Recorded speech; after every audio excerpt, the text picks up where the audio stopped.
Live Maharashtra digital news, हक्कासाठी लढणाऱ्यांचा बुलंद आवाज। आपण पाहितलं असेल सर्वांनी, महाराष्ट्र राज्याच्या कर्तव्यदक्ष राज्यमंत्री आणि परभणी जिल्ह्याच्या लोकप्रिय पालकमंत्री आदरणीय मेघना दीदी बोर्डीकर साकोरे यांच्याबद्दल जाणून बुजून सोशल मीडियाच्या माध्यमातून माजी आमदार विजयराव भांबळे यांचा पुतण्या पृथ्वी प्रमोद भांबळे यांनी फेक अकाउंट काढून जे कॉमेंट केले, दोन समाजामध्ये तेढ कसं निर्माण होईल, मंत्री महोदयाची बदनामी कशी होईल, एवढ्या खालच्या तरीचं राजकारण करण्याचं कारस्थान हे माजी आमदार करीत आहेत, त्यांचे पुतणे करीत आहेत। त्यांच्या विरोधामध्ये आम्ही आज अडिशनल एसपी साहेबांची भेट घेऊन त्यांच्या माध्यमातून महाराष्ट्राचे कर्तव्यदक्ष मुख्यमंत्री आणि महाराष्ट्राचे गृहमंत्री आदरणीय देवेंद्रजी फडणवीस साहेबाला एसपी साहेबांमार्फत निवेदन दिलेलं आहे। कठोरातली कठोर कारवाई करावी। कालच रात्री त्यांना अटक पण झालेली आहे। अटक करून आता त्यांना एसपी ऑफिसला इथे हे करतात, पण गंभीर गुन्हे दाखल करून पुन्हा असं कोणी फेसबुक व्हॉट्सअपच्या माध्यमातून पोस्ट करून मंत्री महोदयाची बदनामी करण्याची हिम्मत केली नाही पाहिजे। असे गुन्हे दाखवून अशी शिक्षा करावी, यासाठी आम्ही आज भारतीय जनता पार्टीचे सर्व पदाधिकारी कार्यकर्ते आज संपूर्ण जिल्ह्यामध्ये सर्व तालुक्यामध्ये हे निवेदन दिले जाणार आहे। आता एसपी ऑफिसला आम्ही परभणी तालुक्याच्या वतीने हे निवेदन दिलेलं आहे।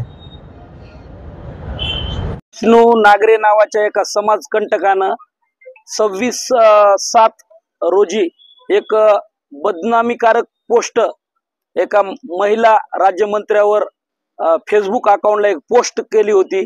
तर आम्ही 28/7 इथं जिंतूर पोलिसांमध्ये गुन्हा दाखल केलेला होता की विष्णू नावाच्या फेसबुक अकाउंट वरून अशा बोर्डीकर परिवाराची बदनामी करणारी पोस्ट सोशल मीडियावर टाकली आणि त्या पोस्ट विरोधात आम्ही गुन्हा दाखल केला।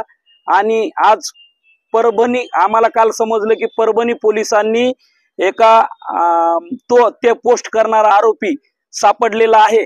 त्या अनुषंगानं आम्ही सर्व बोर्डीतील कुटुंबातील आम्ही सर्व मुले आज कुटुंबातील एक बदनामीकारक पोस्ट करणारा आरोपी सापडला म्हणून आम्ही आज पोलीस स्टेशनला आलेलो आहोत। इथं आल्यावर कळालं आम्हाला की माजी आमदार भांबळेचा तो सक्का पुतण्या पृथ्वी प्रमोद भांबळे नावाचा व्यक्ती हे असे खोटे कट कारस्थान करत आहे आणि अशा खालच्या पातळीवर जाऊन बोर्डीकर परिवारावर चिखलफेक करण्याचा प्रयत्न केलेला आहे।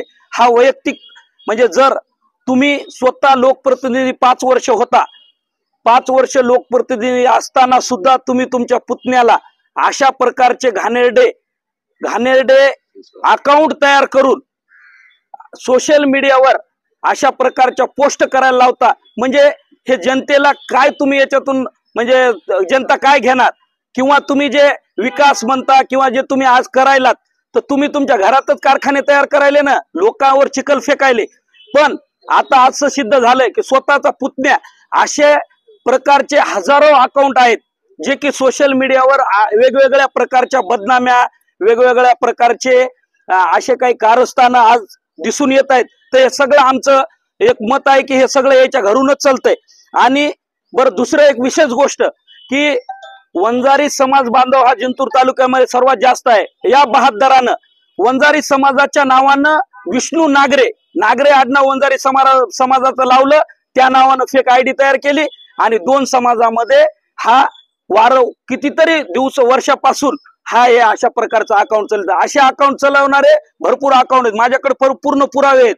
आणि तुम्हाला बांधवांना एक विनंती आहे की त्या आरोपीला अटक केलेला आहे। तुम्ही त्यांच्या घरी जाऊन त्या लोकप्रतिनिधीला विचारा की तुम्ही हे तुमच्या घरून असं चालवतात, हे तुम्हाला कितपत चांगलं वाटतंय आणि असे संस्कार आहेत का तुमच्या या लोकायला?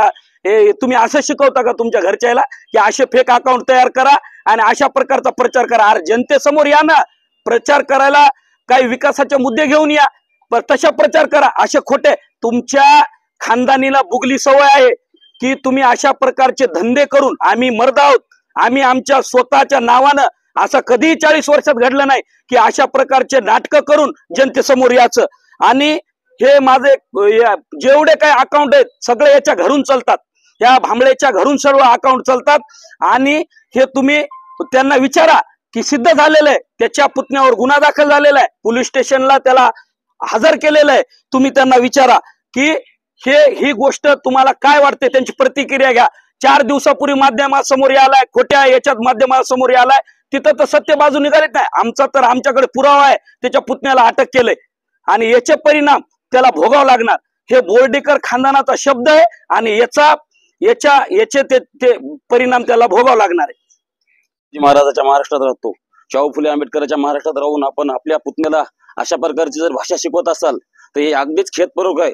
आमच्या कुटुंबात आम्ही जवळपास सर्वजण फेसबुक अकाउंट चालवतो, परंतु आमच्या इथे आम्ही कोण्याच परिस्थितीबद्दल आम्ही त्यांच्या मुलीबद्दल कधी फेसबुकवर अकाउंटवर व्यक्त झालो का बघा. कधी त्यांच्या मुलीबद्दल त्यांच्या घराच्या कुटुंबाबद्दल व्यक्त झालो नाही. याच्यानंतर जर त्यांनी जर अशा प्रकारचा कुठला विषय व्यक्त झाला तर आम्ही त्याच्या घरात घुसून त्याला मारू. आमच्या बोर्डीकर साहेबांनी आणि आमच्या मेघना दीदीने आमच्यावर असे संस्कारच केले नाही. हा मदरसा असे कसे संस्कार करतो, हा हिजड्याच्या अवलादीचा अशा याच्या मुलावर संस्कार करतो. असे मुलं कितीतरी बिघडलेले त्यानं. याचे 400 ते 500 फेक अकाउंट आहेत. त्याची PCR त्याची कस्टडी घेऊन त्याचे 500 अकाउंट त्याचा साडा लावल्याशिवाय त्याला सोडायचं नव्हतं. त्याला रात्र का सोडलं, हा आमच्या कुटुंबावर झालेला अन्याय आहे.